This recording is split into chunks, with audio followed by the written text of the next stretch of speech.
Dear students, SPCS educational channel में आपका स्वागत है। आज का टॉपिक है incest and incest taboo. Students, यह टॉपिक BPSC के आगामी होने वाली परीक्षा के लिए काफ़ी इम्पोर्टेंट है। इससे पहले भी यह टॉपिक कई बार पूछा जा चुका है, इसलिए आपसे आग्रह है कि टॉपिक को ध्यानपूर्वक सुनें और इस चैनल को लाइक, शेयर और सब्सक्राइब करें।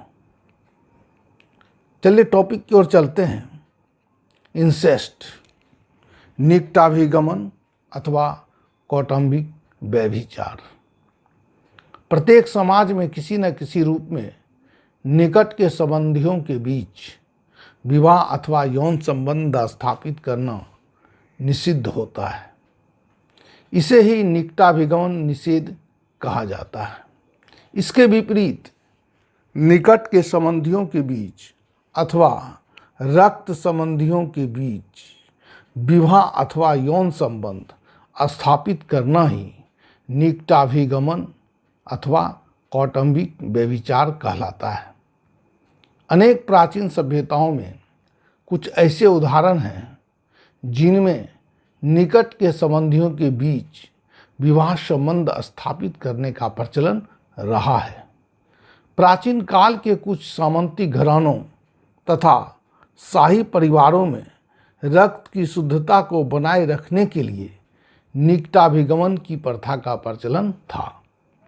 उच्चतम राजा उसे ही माना जाता था जो भाई बहन के परस्पर विवाह से उत्पन्न होता था। मिस्र के शाही परिवार के लोग शाही रक्त की शुद्धता को बनाए रखने के लिए पिता पुत्री अथवा भाई बहन के बीच ही विवाह संबंध स्थापित करते थे। शाही परिवार में उच्चतम राजा उसे माना जाता था जो भाई बहन के परस्पर विवाह से उत्पन्न होता था। इस प्रकार के अपवाद के अतिरिक्त वर्तमान में कोई भी संस्कृति निकटाभिगमन की स्वीकृति प्रदान नहीं करती है।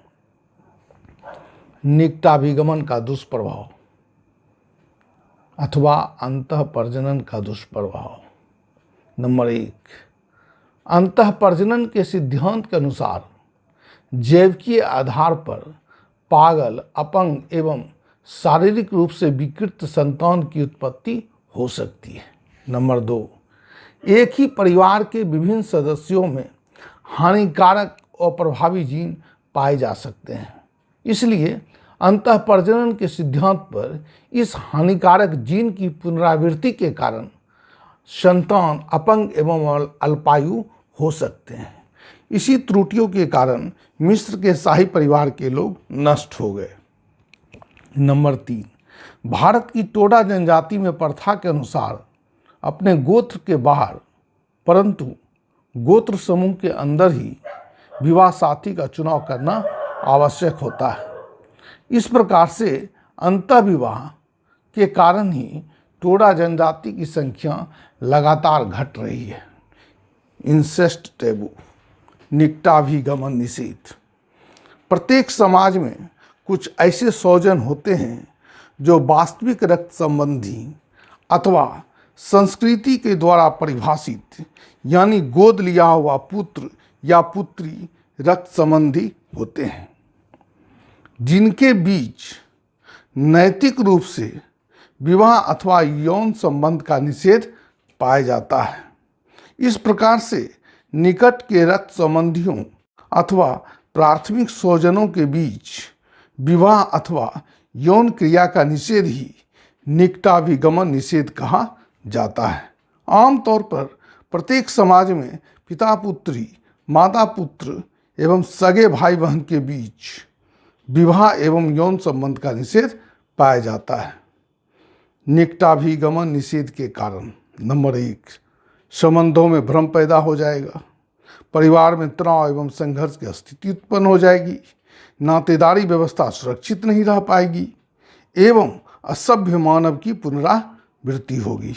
नंबर 2, मनोविज्ञान के आधार पर सिगमंड फ्रायड का मानना है कि निकटाभिगमन निषेध के कारण ही व्यक्ति अपने रक्त संबंधियों के बीच यौनिक आकर्षण को दबा पाने में सक्षम हो पाता है। नंबर 3, निकटाभिगमन निषेध के कारण ही व्यक्ति अपने परिवारों को छोड़कर दूसरे परिवार में विवाह साथी का चुनाव करते हैं, जिससे हमारे सामाजिक संबंधों का विस्तार होता है।